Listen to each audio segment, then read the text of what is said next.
Did someone say Netflix and chill?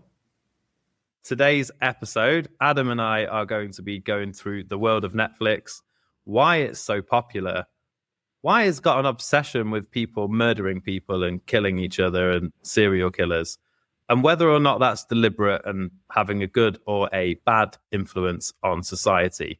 And as two avid Netflix watchers, we have the right to have an opinion on this.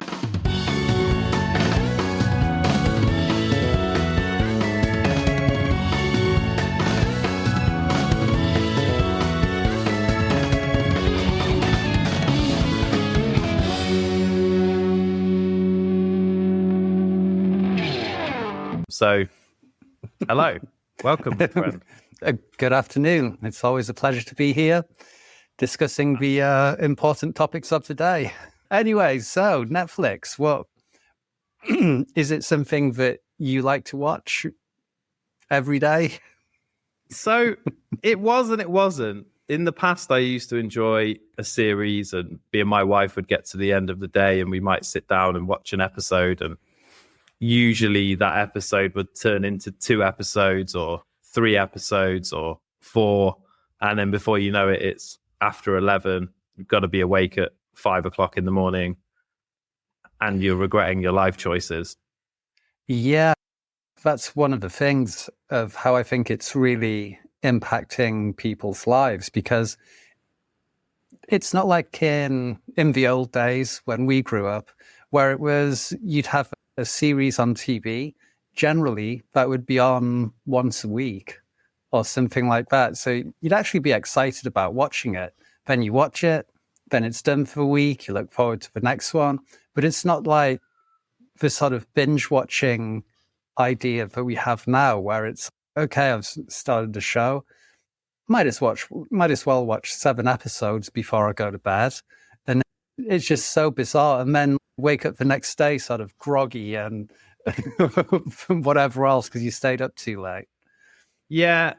For me now, if I am going to watch something, I like it to already be finished. It really winds me up if there's a series and it's not finished and it's not been cancelled or it's got to the final episode, because I really can't stand that thing of, oh, I've got to wait 9 months for the next recording of this to come out, and oh, the actors are on strike because AI is going to take away their salaries, and instead of them earning like $50 million a year, it's going to be $38 million a year. And how will they pay for their penthouses in Beverly Hills and their champagne breakfasts? And that kind of really winds me up. So I do like to, if I'm going to binge something, I like to watch it and know that it's finished.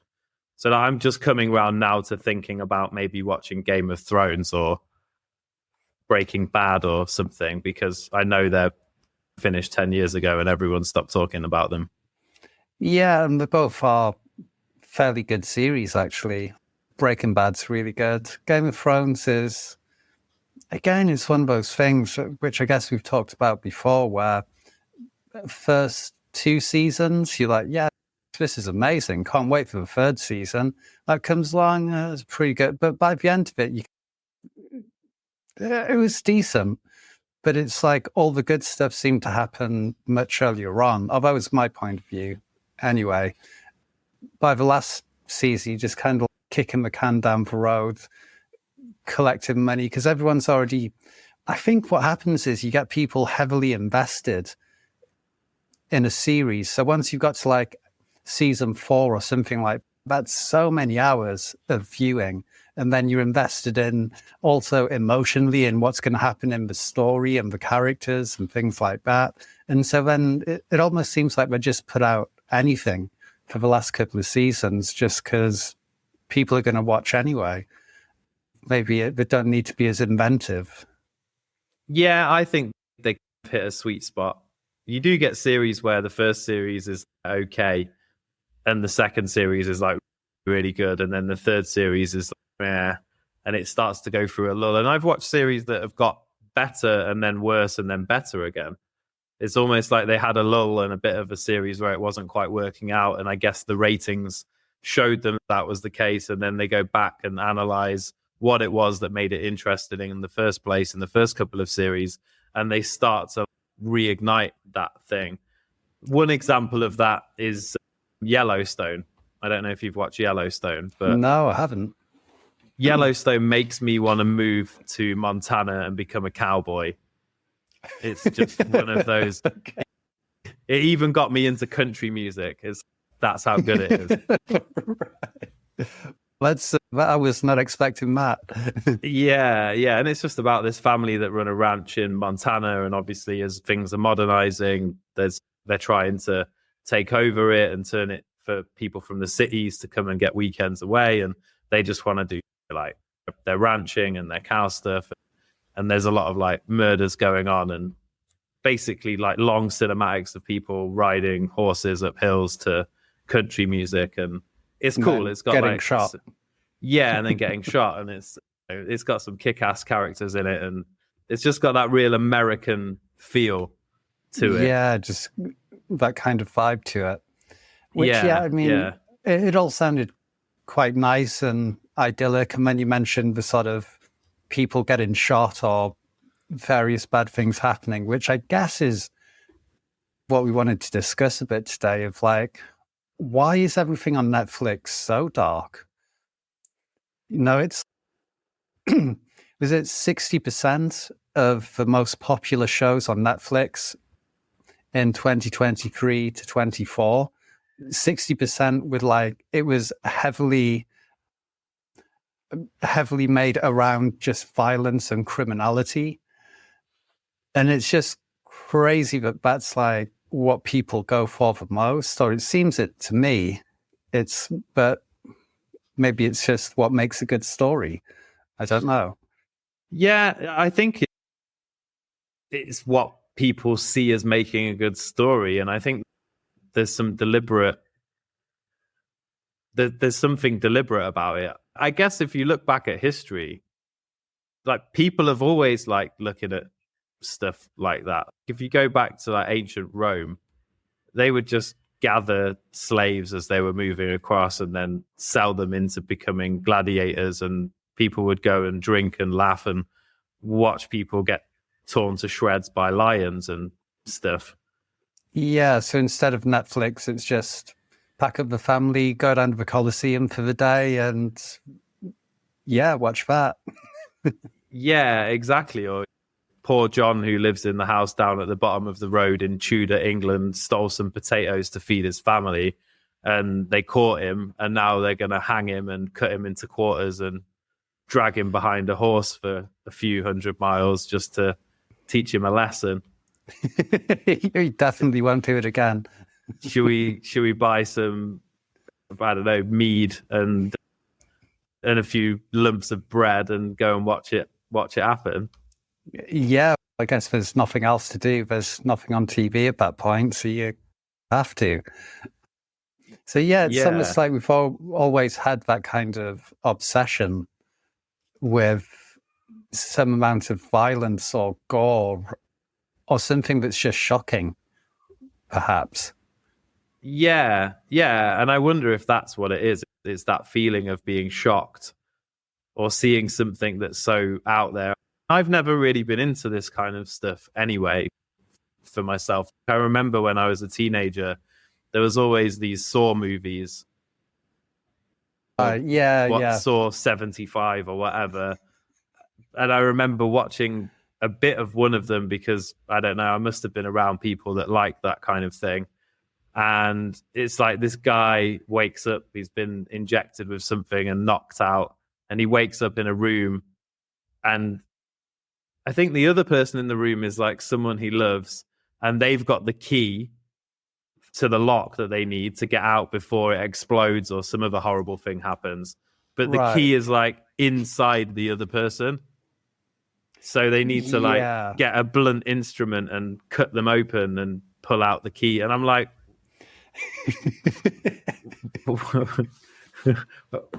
why are we watching this? I just, for me, it's just, there's not even an entertainment value to it. Like, it's just pure gore. And then on the other side, when it's like a horror film where someone's jumping out, or you don't know when, they're so obvious of what's going to happen next that it's not scary in any way. It doesn't, like psychological thrillers and stuff. They just don't work on me. Maybe I'm not that kind of character. Yeah, it depends. I guess it's that sort of suspension of disbelief and how much you have it as a person. It's like some people can really do that thing where they suspend their disbelief. They stop thinking that this couldn't be real or this couldn't happen, or they just get completely into the theme of a story or whatever else. And so they're really just immersed into this thing. Whereas for some people, for a bit more skeptical, I don't know, a lot of the time I'll be watching a movie and it could be something violent or ridiculous or whatever. And half the time I'm just laughing at it, just going, this is stupid. Because I don't know what it is. I can't get into it properly in the way that I would. And I just can't identify with the characters or the wacky storyline if it's some horror thing or whatever. I don't know. Yeah, I'm with you. It just feels cheesy to me, or just overly gory for no reason. Like I don't. It's the same with even back at being a kid and watching like Casualty or Holby City, and it clips to someone getting cut open, and you can see all their veins and stuff hanging. I'm like, I don't want to watch this. Yeah, it doesn't. I just. Why am I watching this? I don't want these images in my mind. It's morbid curiosity. Yeah, I guess it could be. But it does make a lot of people curious about it, and a lot of people seem to want to see it. It's like you can see the same on YouTube where like true crime and things like that is like wildly popular, just the same as it is on Netflix and things. Yeah, yeah. I've been dragged into the odd thing because you see the title where it's, you know, this guy's gets murdered by someone because he's gone round to the house and this is the reaction, or this serial killer. I'm like, oh, and then I'm like, why am I watching this? Yeah, I think also as well, what's mental is a lot of people, they'll consume that kind of content while going to sleep. So it's like at the end of it, I'll just settle down, get to sleep. I'll listen to a documentary about Ted Bundy or something like that, and just like have that as part of the dream state that you go into. Yeah, and I think some of that is what you've just said. There's an important distinction, because obviously we've had a lot of big hits recently that are fictional, like Squid Games, for example. Weirdly, here where we live, I've seen Squid Game toys in the toy shop for kids, which is quite funny.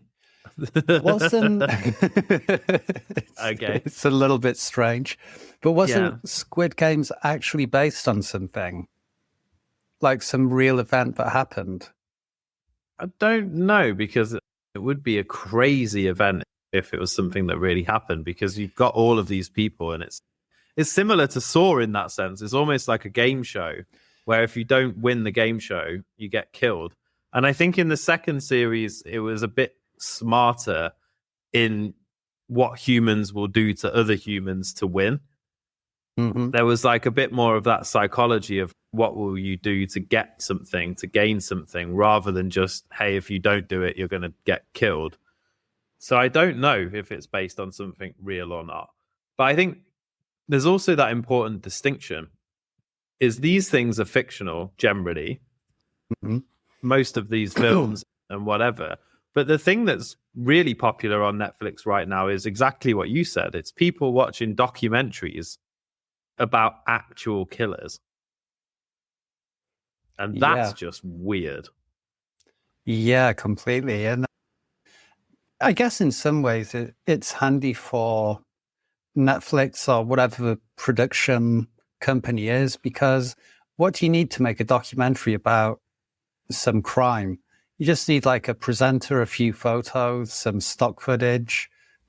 You could get really involved and you could dramatize it and things like that. But the majority of the time, it's just really cheap TV. get a few like clips of the news at the time. Oh, this is the house that just any of that kind of thing, really. Interview the police that were involved, and they're always happy to do it for free because it gets them on Netflix and they can be on TV. They're not going to say no, or maybe they'll make a few quid out of it. I guess they don't have to pay Ted Bundy's family for using the name of him to promote his serial killing activities, or I don't know how that works. Do they have to pay? That would be scandalous if they're making money for serial killers and serious crime committers and whatnot. I think there's some things in place, so it's people aren't benefiting from crime.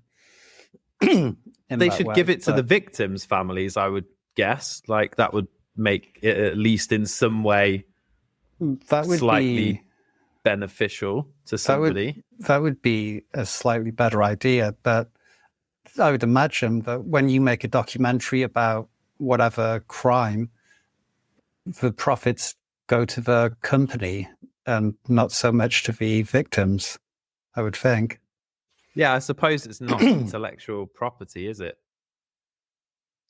Yeah, it just becomes like public sort of knowledge in a way. Or as you could sometimes pay people for their story or their side of the story. Yeah, I'm being very careful now. There's so many jokes running through my head that I definitely can't make. Well, as is often the case. But yeah, I watched like the Jimmy Savile documentary when that came out. Oh, is that the Louis Theroux? Yeah, there was also like other stuff later that came out about it. And some of those, I find those more horrific than watching These Other Things or These Other. There's something darker about that stuff where you think, how deep does that go? Yeah. Because it seemed like that was known about by a lot of people in lots of different organizations and all kinds of different levels, and that was still going on for so many years. And yeah, there's so much in that is horrific. Yeah, but maybe that's your brand, your niche of dark reality TV. It's like the serial killer stuff, not quite for you, but this stuff maybe more. I'm not quite sure what to take from that, Adam, to be fair, man. Yeah, with the whole murders, serial killer, there's definitely a curiosity in there. It's the same sort of reason that if you see you're in traffic and suddenly you start to be slowed down, and then you're getting a bit further up and you see there's a car accident. There's a bit of a fascination of seeing what's going on, isn't there? It's like, oh, I wonder what they were thinking, or how they operated, or why they decided to do that, or what's happened. Has somebody died? Humans have that thing, don't they? It's the other thing I always see people do is if there's some kind of disaster or attack or something, people always go, oh, I was there a month ago. Yeah, and it could have been me. What? That could have been me. Yeah, but it wasn't, and there are literal people dead from the thing that's just happened in that place. It seems pretty. Yeah, how can I make this about me? But people do it all the time. Sometimes you see it. I know sometimes like someone will die, and like someone will post about it on Facebook or something like that with the news. And then some people will react in one way of just saying, oh, I'm so sorry for your loss. But in a really nice, some other people that barely knew this person will be like, I can't tell you how devastated I am about the loss. Didn't even know. I'm going to hold a vigil. Yeah. You met him once at a house party in 2017 or 2007 or whatever. Yeah. And you just get that thing of, oh, how can I turn this into a thing that it's all about me? And yeah, people, I don't know, is it just like is it like a narcissism thing, or does everyone do that in a way? I don't know. It's like the other day, it's There was that boat accident in Halong Bay, and I was like, oh, wow, that's crazy. But I don't think I went, oh, what, 7 years ago I was there. That could have happened to me. Yeah. It's like I've been on a boat there before. I just narrowly escaped death by 7 years. Yeah. Someone said to me, I think it was my mum or someone, they were like, oh, but it was a bit stupid of them to go out there in a storm. I was like, but if you get told that it's okay and the person who runs the boat tells you that it's okay, you assume that they've done their homework, don't you? You'd hope so. And that's why they're captain of the ship or whatever. I'm sure Netflix are up there now trying to figure out how they can make a documentary out of it for people to watch. Probably. Yeah. They're already like trying to figure out already on it. Yeah, see if we can get this scheduled for next fall when we run out of tragic things for people to watch. Yeah, it is. It's weird. I guess there's always, even like this old school TV back in the day when there was 4 channels or whatever, there was always like a good amount of crime stuff. And you'd have like Crime Stoppers or something like that, or you'd have The Bill, or you'd have different things going on. People have always been fascinated with it. Did you just play your gong, Adam? Sorry to interrupt. Oh, I heard some kind of gong go off. I didn't know if you've got a mug. Was it like that? Yeah. I got like a mic stand with springs on it. But it's not time to pray or anything. No, but I'm sure the monk will be along soon. Okay, cool. Sorry to interrupt you there. I just wanted to check. But yeah, so there's always been like quite a high element of like crime related things on TV, even going back to the old days, and also just thoroughly depressing stuff.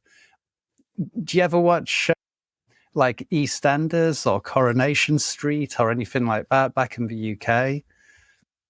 Yeah, I have to say I did watch EastEnders and Coronation Street again because my mum liked to watch them, so they would be on the family TV when we didn't have 75 devices in the average house.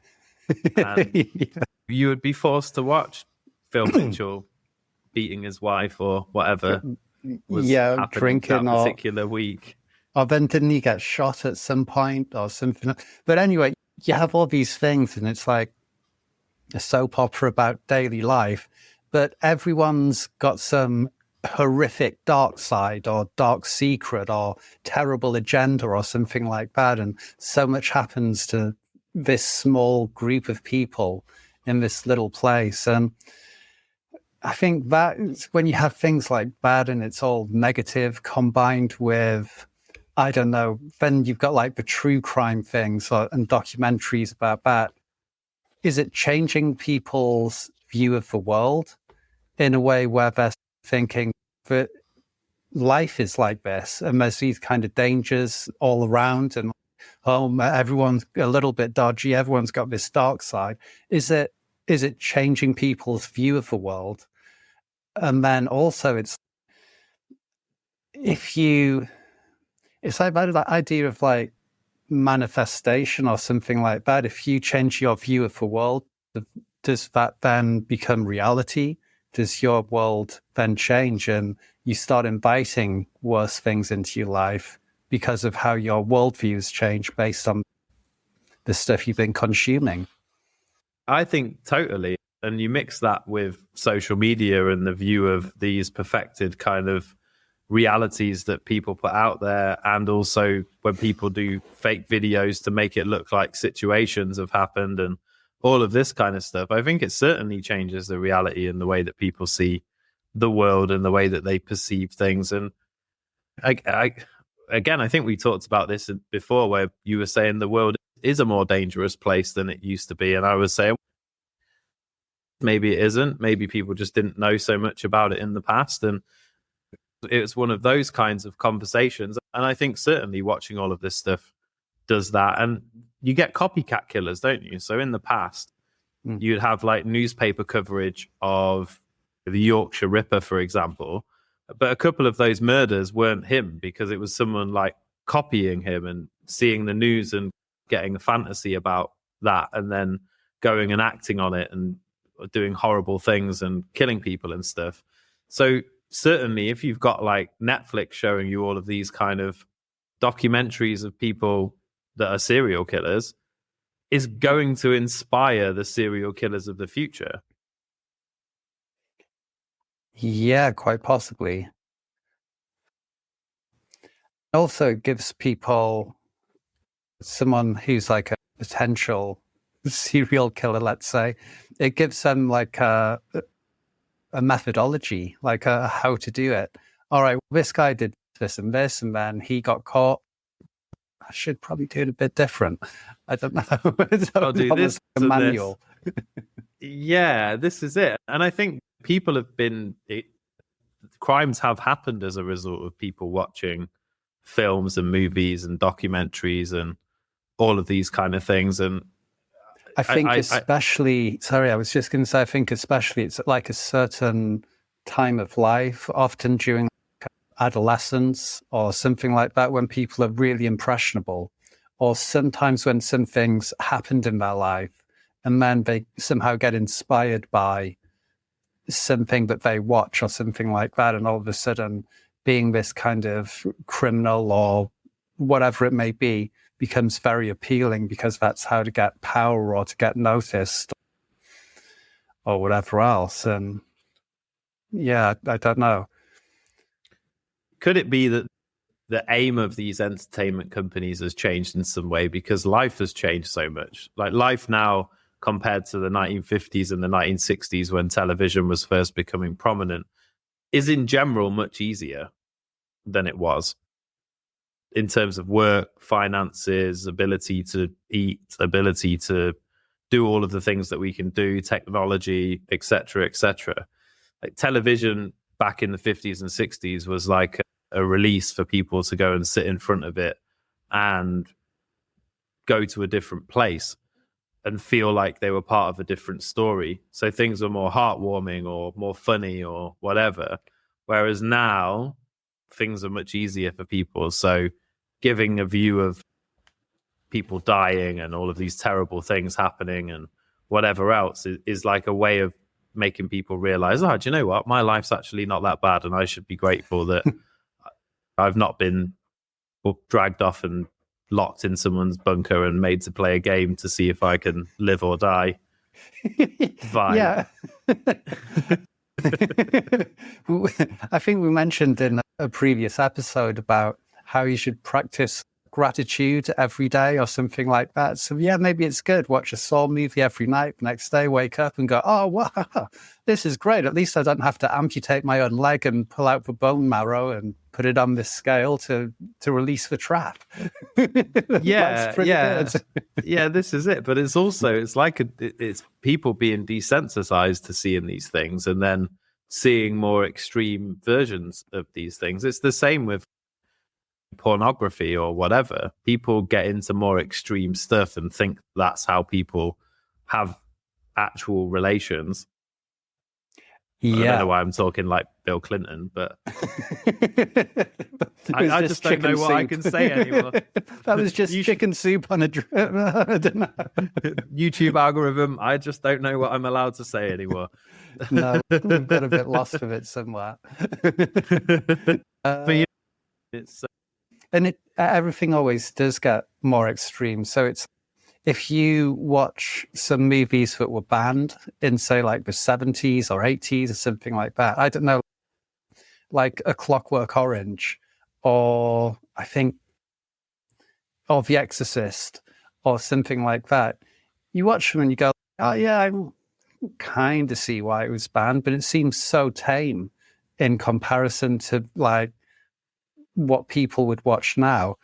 Or eventually when those films were released, they were like rated 18 and stuff like that. But I would imagine the average 12-year-old has seen far more shocking things than those films that were banned at the time. Yeah, and with A Clockwork Orange, I think some of it comes from the book and what was in the book, and then that moving into the film. And it is quite dark. Like I would say, something like that is more likely to twist someone's mind in a way that could potentially result in some craziness. But it couldn't, because the book is about children. That's why that's why it's the milk bar and stuff. It's basically adapted for the film to be grown-ups and stuff. But the actual book itself, I think, is like children, as I understand and remember. Yeah, hearing about it at the time. But yeah, it's one of those things where it becomes an obsession because everyone says that they've seen it. Like, I've watched that film. I'm not a massive arty sort of filmy person. I quite like watching Jason Statham films, to be honest. Like, I have with no depth whatsoever because it's just easy to watch. So I'm not the kind of person that A Clockwork Orange was aimed at. But I just don't. Again, I don't really see the point. Will you be queuing up at the cinema when Fast and Furious 11 comes out? I'll be there with bells on, with my Vin Diesel t-shirt. I've been looking forward to this all year. Every time The Rock brings out a movie, I'm there. But I know what's in it: just senseless violence, some bad jokes, a hero's journey. That's it, and guns. Yeah, and explosions. You get shot 18 times and still be walking. Like, yeah, I'm all for it.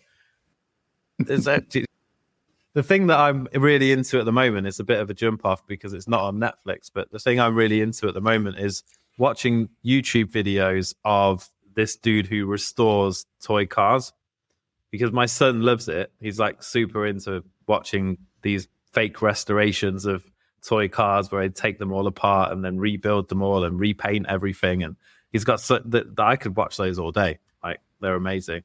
Or old men driving truck models around a fake town that they've built, and they have these conventions. I think I'm going to become one of those guys that has like train sets and remote controlled trucks and stuff. And remote controlled stuff's amazing. I used to have one when I was a kid, and it's like one of the ones that had like the little sort of petrol engine.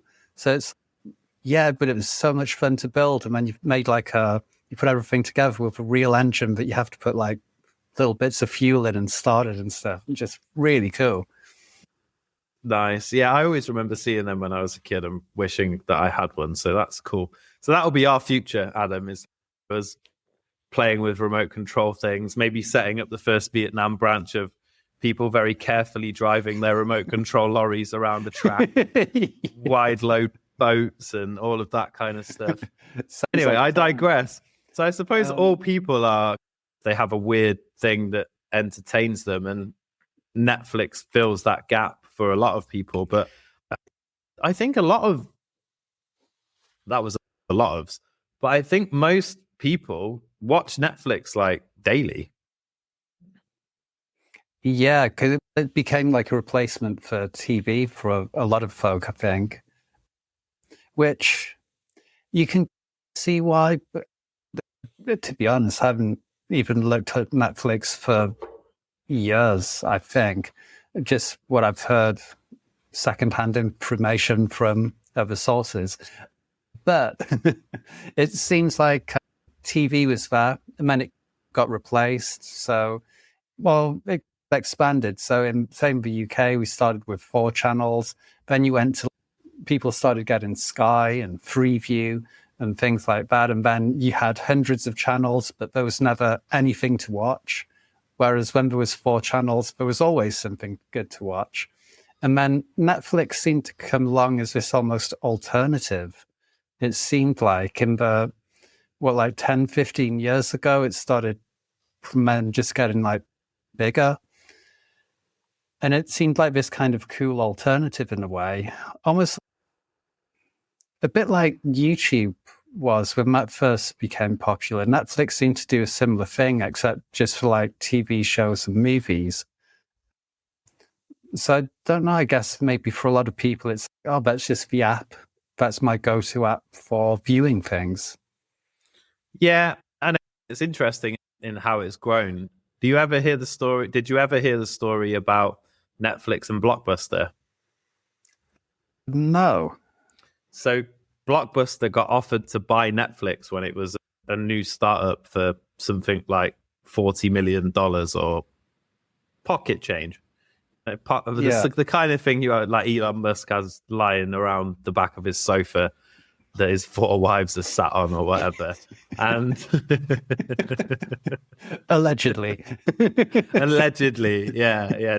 Next to his massive bag of ketamine. And I'll definitely cut that out, I promise. I doubt it. But yeah, it's like I totally lost my point because I was making the joke about the. So yeah, so it was pocket change to buy Netflix. To buy Netflix, yeah. And Blockbuster were like, no, we don't need to buy Netflix. It's not going to do anything big. We don't believe in online movies. We're just going to stick to our core business of video and DVD rentals. Thank you very much. That's never going away. People will always want to come to this shop. Even when it's terrible weather, they'll be willing to walk down there in the pouring rain to pick up a couple of DVDs to take home for the weekend. This internet thing, it'll never change anything. It'll never change our business. Yeah, exactly. And I think that is an interesting point of all of this as well. And it's one of the things that really does annoy me when I have Netflix. And you alluded to it earlier, that things are easier to make, cheaper to make. They're not necessarily focused on the quality. But I've spent a lot of time sat just flicking through the options and finding nothing. Oh, okay. You have that kind of like option paralysis where there's just so much to choose from that you can't decide. Or is all of it just crap? It's just low-grade rubbish television where you're like, okay, that's terrible. I've got no idea what that is. Serial killer, natural disaster. Apocalypse. Documentary about the boy whose skin fell off or whatever, which is the saddest documentary of all time. I don't know if you ever saw that in the 90s. I've never seen that. That sounds horrible. It was horrendous. There's this kid who's got this terrible disease. He's actually, I think, was a teenager or a young man by the time of it. But basically, his skin just falls off constantly. So he's always in pain and covered in bandages. And it was like this story about him and his life. And he got to meet Nell McAndrew. And that was like one of his life goals and stuff. Anyway, but it's the boy whose skin fell off. Don't watch it. It will make you cry in your coffee. But there, the point is, it's just endless scrolling through crap. And then eventually I get to the Vin Diesel section and then you're happy. Jason Statham section. And I'm like, let's get it on. Let's get it on. Oh, jeez. Let's watch Jason Statham trying to kill this massive shark. Megalodon or whatever. Yeah. Oh, mate, what a Megalodon 17. What a film. Yeah, I mean, it does seem like there's a lot of just low-grade stuff being produced all the time. Like, it's Netflix original. And it's just, well, what the hell's that really? I think the good thing is that with Netflix, they started doing a lot of comedy.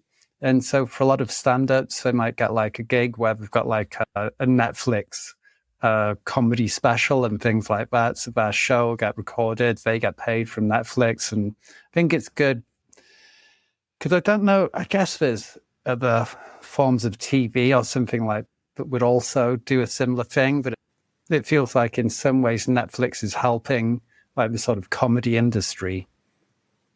Yeah, for sure. But then I would question how many of those people get cancelled for then being honest about what they usually do their comedy about. Yeah, maybe. Because I think, I can't remember who it was, but I saw someone, maybe it was like Chappelle or somebody, and they had a Netflix special and then they said something or did something that upset the powers that be in terms of woke culture. And then it was like, oh, Netflix, you've got to pull it and blah, blah, blah. And I think they ended up pulling like the shows down and stuff. So I think it's good because generally you don't get a chance to see these comedy specials. But then I used to always enjoy going and buying like a DVD of Peter Kay live or whatever it is, and like this kind of random stuff, or not allowed on TV comedy special of this guy being offensive for an hour and a half. There was something about that. Like my dad would always have some random DVD of someone just Chubby Brown or something. No. I've never been a huge fan of that because it's a bit low grade. I prefer my offensive humor to be highbrow. No, I don't like to go straight in. I'm more of a Ricky Gervais angle on things, like who I think if he was a good looking man would probably be one of the best like Hollywood actors that there is out there. He's an amazing actor as well as a comedian. I don't know if you've seen like Afterlife, and he's in this film where nobody can lie, and he's the first person who figures out how he can lie. I can't remember what it's called. I think you told me about this. Yeah, I've never seen it. Amazing. Yet, and I wouldn't have seen that if it wasn't for Netflix, because again, I think he's not good looking enough to get people in the cinema to want to go and watch what he's doing. Yeah, he is very good actor, excellent writer. What he's come up with over the years is amazing, really. It's so varied. Yeah. And some things that are on, like, as well as being ridiculously funny, but are on a really deep level. Yeah. Has some real meaning. As opposed to someone like Frankie Boyle, who just says offensive things and complains about the BBC and gets himself a column in The Guardian. He has his moments, but if we could cut the piece of Scotland off that had Frankie Boyle in it, I don't think there would be any tears shed in general. Yeah, I think he was one of those people. I used to watch him in the past and thought, this guy's really funny. And then he went down this sort of like political kind of thing, and everything became just like overly woke. And it was still funny to watch him just because he's a funny guy, legitimately funny. But yeah, everything then had the agenda, and which is, I don't know, if you go back to TV, that's what you have to be on TV, it seems. Or certainly if it's like BBC or something like that, everything's just got this agenda and political view behind it. Yeah, I think it ruins it a little bit. It's one of the things I respect about Ricky Gervais, and I think he might have even said it publicly. It's like, I've made enough money now, I'm just going to say whatever I want. And if I get cancelled, I don't really care. I'm just going to do it anyway. And yeah. You can like it or not. Up to you. I'll be in my big house and my millions of pounds just chilling with my cat. It's okay. Yeah, so it's totally up to you. And I always like what he says. Believe whatever you want and whatever you believe, right? I'm not an atheist myself, but the way he says it, people always attack him and argue with him because he says he's an atheist. He's like, wait, hold on. So how many gods do you believe in? One. He's like, okay. And how many gods do, the Hindus believe in? Oh, hundreds. And yeah, what about this religion? He's like, I only believe in one less god than you do.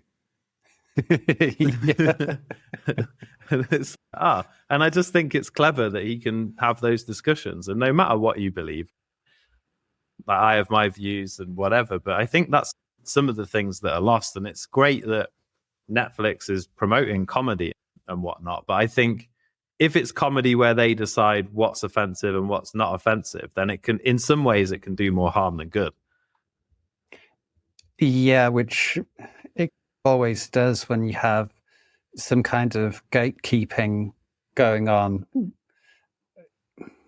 Yeah, because I guess you've always had it in a way. You'd have, like, on traditional TV, you'd have a sort of standards commission or something like that, where they check what was allowed, what wasn't allowed. But then I guess over time that becomes more politicized. And then I guess that's then spread to social media, to YouTube, to Netflix, to everything, where it seems like there's someone deciding the agenda of what people are allowed to see and what they aren't. Yeah, which is, does it breed creativity or not? I think when I used to go back to visit my dad in the UK, like he would always watch this thing called the 11 o'clock show. I don't know if you remember. Yeah, that was amazing. Yeah, but it's if you watch it now, it would just not survive on television for more than 5 minutes. It's got that was originally where Ricky Gervais and Ali G and stuff like that got their original start, I think, of their first like TV breaks. That's right, yeah, and it had Daisy Donovan in it and like a few of us, and they would just say the most, not even just funny things about what the world's like. And I think, again, back to Ricky Gervais, and I know we're jumping off topic a little bit, but it is where we came into comedians, and it's what we always do, and it's our show. So if you don't like it, do one. But basically, don't forget to like and subscribe. It just makes sure you like the video before you go. Give it a like and subscribe, and then get out of our space. But that's the thing. Another thing that Ricky Gervais said is like, it's people's choice if they're going to get offended or not. You choose to get offended. It's not me offending you. It's you deciding that you're offended. Yeah, generally over something as well. But if you think about it in the grander scheme of things in life, it's something incredibly small that you've decided to get angry and offended about. It's like when you think of, I don't know, it's like right now there'll be someone getting offended somewhere about a joke, and there's a couple of wars going on in the world. You could be a bit offended about that. There's this corruption from this government, whatever else. You could be a bit offended about that, but you're getting irate about some joke that someone's told. How about if instead of just getting offended, you just didn't watch it? Turn it up. Just watch one of the. No, it's because, Adam, there's not enough choices with the 750,000 different series that Netflix released in the last 3 months about serial killers. Exactly. How could you possibly switch off and go and watch something else? Because it's not, we've got 4 channels to watch. Yeah, exactly. You've got a never-ending choice of mainly serial killers and organized crime. It's the best things could ever be. What we need is more Jason Statham movies and more police camera action. You mentioned earlier. There's nothing better than watching the police chase someone in a stolen like Vauxhall Nova across Broxtowe housing estate.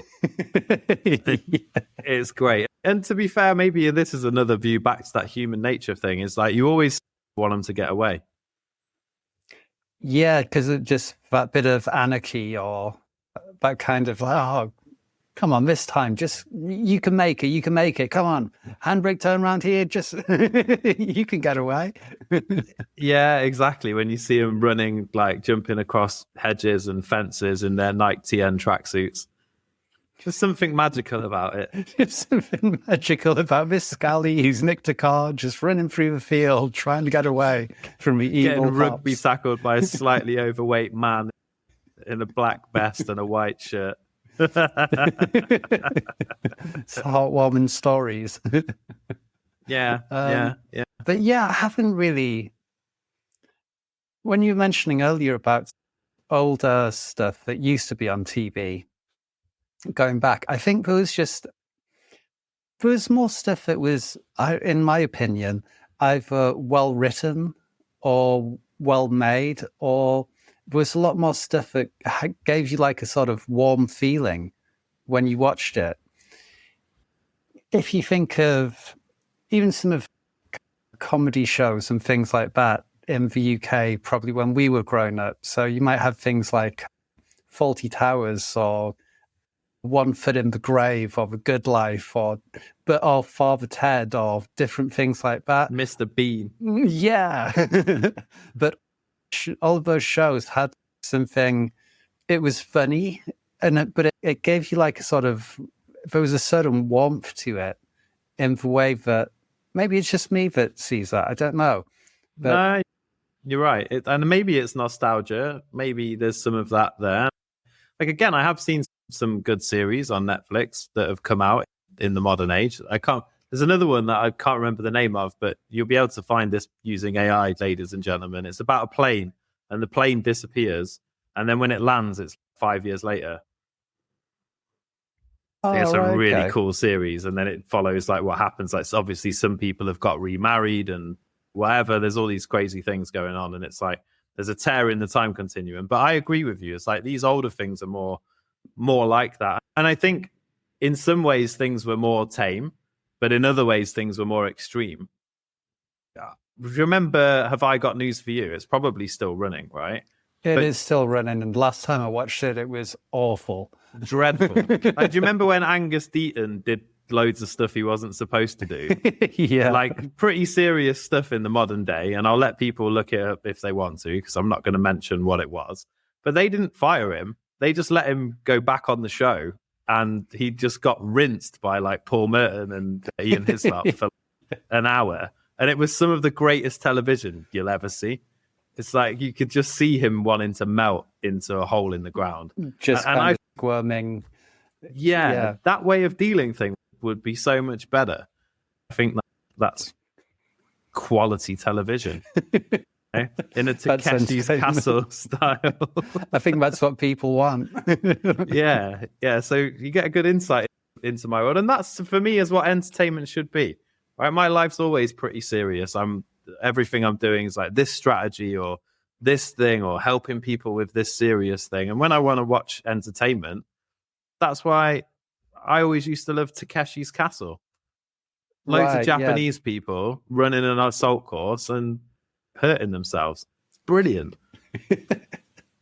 It's brilliant. It's like that is gold TV, because you watch it to switch off, don't you? You know? Yeah, completely. Which I guess is half of what the TV thing is anyway, really. It's almost that trance-like hypnotic sort of state. That's why you sit down to watch something. The next thing you know, it's finished. And you're like, oh, it's 45 minutes gone. Or it's a movie, an hour and a half. And it seemed no time at all. But you're literally in that kind of, it's almost like a hypnotic trance. Yeah. So in summary, if you're watching too much shows on Netflix and you're spending 2 hours a day, 3 hours a day on Netflix, you need to have a word with yourself, get a life, and figure out a better way to spend your time. Like especially watching Takeshi's Castle. or high quality podcasts on YouTube, such as this one, which you should definitely subscribe to and share so all your friends can watch it too. Absolutely. And you'll also be one of the first people that found this podcast. So you'll be able to have that reflective glory of, I knew about these guys when they only had 20 viewers and 15 subscribers. And now look, they've got 300. Just like in a similar way that we were saying earlier, when there's like an accident somewhere and you go, oh, but I was there a year ago. It's the same kind of thing. Exactly. So looking ahead to our next episode, and we've done a few episodes about AI. We did an episode about, is AI going to create a utopia? We did another episode where it was about a dystopia. And now we're going to look into, is AI really as smart as you think it is? And there's some interesting psychology behind some of this. Obviously, I'm an expert in AI. I use it 5 hours a day and have done for a couple of years. So way more than 1,000 hours. And I know Adam has been using it a lot recently as well. And there's some things that we've run into that we want to explore and just share our opinion on, AI. Is it as smart as we really think it is? So make sure you give us a like, you subscribe, you hit the bell as well. Gotta love that bell. Ring the bell for us. And we will see you again next week for that episode. Adam. Okay, see you next time, folks. Really enjoyed it. It's great.